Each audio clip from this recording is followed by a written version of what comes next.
Welcome to Rapid Recap. Today I will explain the mystery thriller film, The Invisible. Let's go.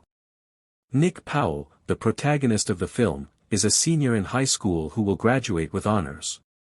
His father died suddenly a few years ago, and his mother Diane took over almost all responsibilities. She regained her composure, stabilized the money, and began to micromanage her son. The scene then shifts to the Powell household, where a grand celebration is in progress.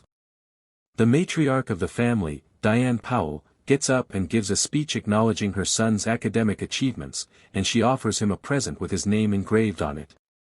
However, Nick doesn't appear overly thrilled about this whole celebration, as he enters the garage and sits next to a workbench.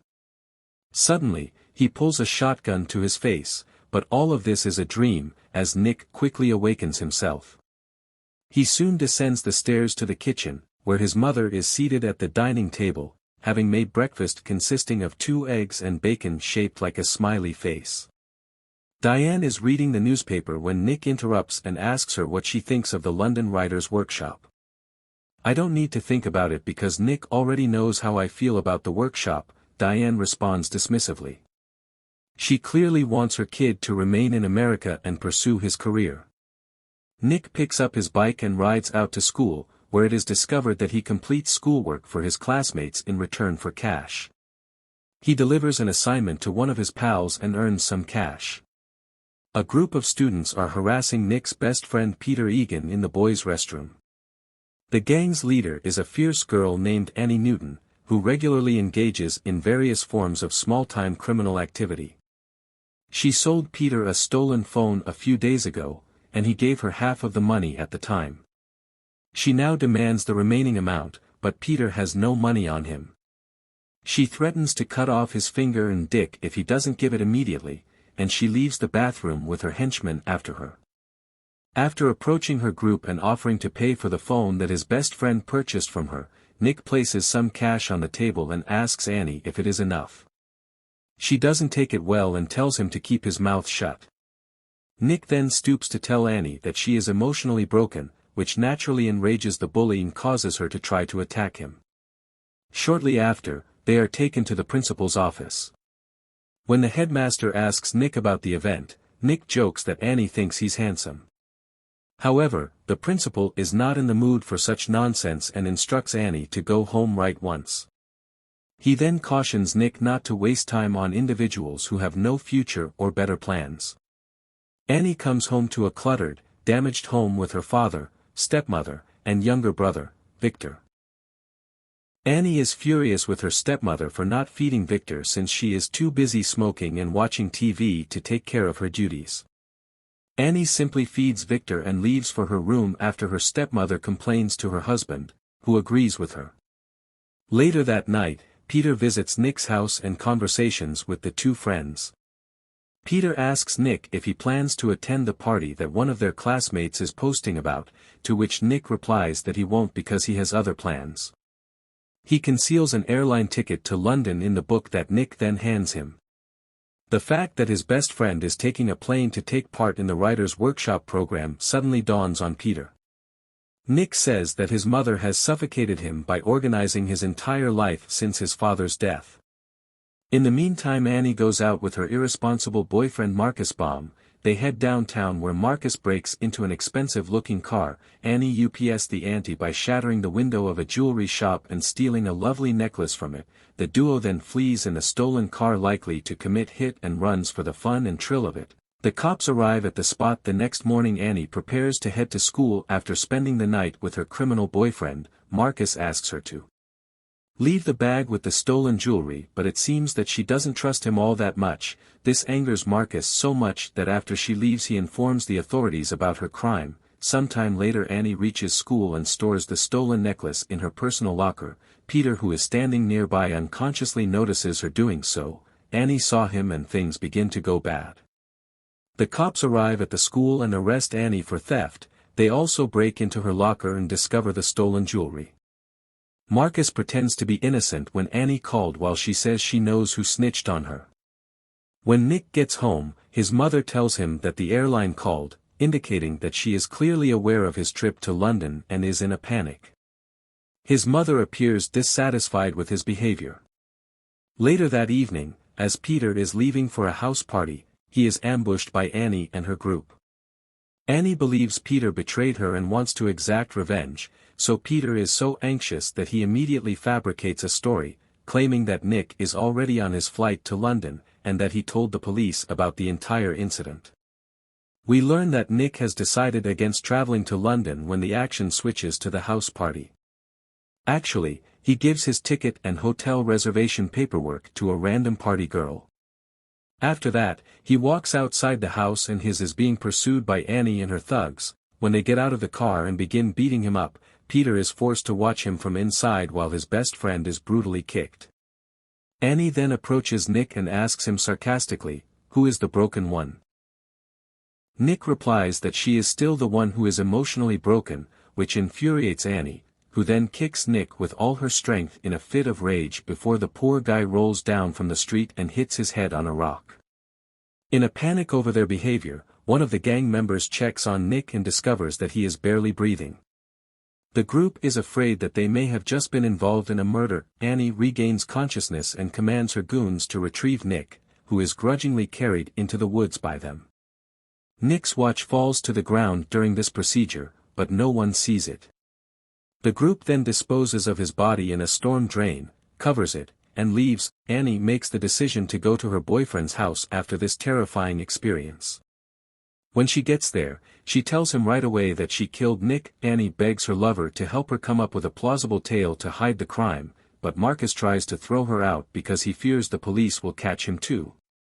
Enraged by this betrayal, Annie reminds her boyfriend that she can tell him where all the cars he has stolen are. In the meantime, Nick appears from the bushes the very next morning in a startling turn of events, fully healthy and unharmed.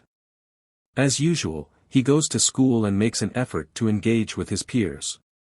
Nick tries to make a scene and tosses a book at the nearby shelf, but the class doesn't react when he learns that no one can see or hear him.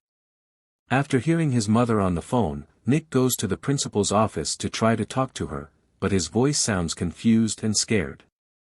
Nick tries to run home, but he is struck by a car in the middle of the road, but he miraculously escapes both collisions unharmed. The teenager also discovers that no one on the street saw him being yelled at by the car. Nick arrives home shortly after and finds his mother on the phone with the local police. Like everyone else, she doesn't hear or see him when he attempts to get her attention. It turns out that she has been informed that her kid is gone and that the police are trying to find him. Nick ultimately realizes he might be dying as a result of this. Detectives Kate and Brian started looking into Nick's abrupt disappearance after a while. They found tire tracks a few meters into the nearby woods and a broken car side view mirror on the ground. They also learned about the fight that had occurred at school a few days prior, so they went to Annie's house and discovered her sitting on the roof. A search party is organized to look for Nick in the woods while Detective Brian, who used to work with Annie's father, asks her if she has seen Nick recently. Annie lies and says she hasn't seen him since they fought in school. Brian knows Annie is going through a difficult time due to her father's second marriage and chooses to let her off the hook, asking her to call them if she notices anything suspicious before leaving her alone. Nick, who has come to terms with his death, is in his room wondering what to do when he sees a beautiful bird on the porch railing directly outside the room. The bird appears to be seriously injured and on the verge of death, but then a live bird appears on his shoulder and takes it in his hand. However, the live bird vanishes at the same time as the injured bird dies on the porch, which finally helps Nick realize that he is not dead but is experiencing an out-of-body experience, and that his spiritual form will disappear once he passes away in the real world. After a nervous Marcus stops Pete on the street later that day and tells him that the police are pursuing him, the two go back to the woods where Nick was last seen. They then discreetly remove Nick's body from the storm drain and transport it to a new location. Marcus then makes the decision to get rid of Annie permanently because he feels that she is becoming out of control. He asks to meet her by a train station but claims that he just wants to talk to her. Unaware that he is being followed by the police, Annie calls Peter to the meeting spot as well. After a while, the three of them reach the agreed-upon location, and Marcus makes his intentions known right away by pulling a gun on Annie. He then tells Pete to keep his mouth shut and lets him return home. However, Annie uses the distraction created by the arrival of multiple police officers to her advantage, stealing the revolver from Marcus and fleeing to safety. Despite not being able to see Nick, Annie can clearly hear him to some extent. Nick, who had come with the police, exclaims that they will capture her, and to his complete surprise, she shouts, "Never." The following day, after spending the night in the school gym, she sneaks into Nick's room and examines his early photos. When Nick's mother unexpectedly enters the room, she flees into the woods to the location where she last saw Nick. To her horror, she cannot find his body under the storm drain, and she finds a pack of nicotine gum nearby, leading her to believe that Marcus had also come here. Eventually, she starts to realize that Nick was not all that different from her, as they both grew up in a broken home and faced similar issues, such as emotionally distant parents. The fact that she killed him in a fit of rage starts to weigh heavily on her conscience, so she is forced to flee. Annie soon finds her boyfriend and drags him to a ledge at gunpoint. When Marcus finally acknowledges that he had moved Nick's body from its original location, it is now lying on the foot of a nearby dam that will open in about 30 minutes, Annie tries to flee, but Marcus, who is carrying a gun, shoots her in the stomach. Annie shoots back, hitting him in the shoulders. She is seriously hurt, but she is able to call Detective Brian and let him know where Nick's body is. Shortly after that, the police arrive at the nearby dam and find Nick, just in time to take him to the intensive care unit. Even though Nick was saved from the freezing water, his life is still in a precarious situation. He is not dead. However, Annie, who is heavily bleeding from the gunshot wound, stumbles into the hospital. Her conscience is heavy, and she wants to repent for all the terrible things she has done. She enters the intensive care unit, where Nick is being held, and begs for his forgiveness. Annie lies down by his side, and Nick's spirit gradually returns to his own body. Annie's last act was to save the exact person she had detested just days before, but by this time she has lost too much blood and passes away from her wounds. Nick plays with Annie's brother Victor when he visits him a few weeks later, marking the end of the film. Turn on notifications, subscribe for more videos like this, and like the channel to support it. Thank you for watching.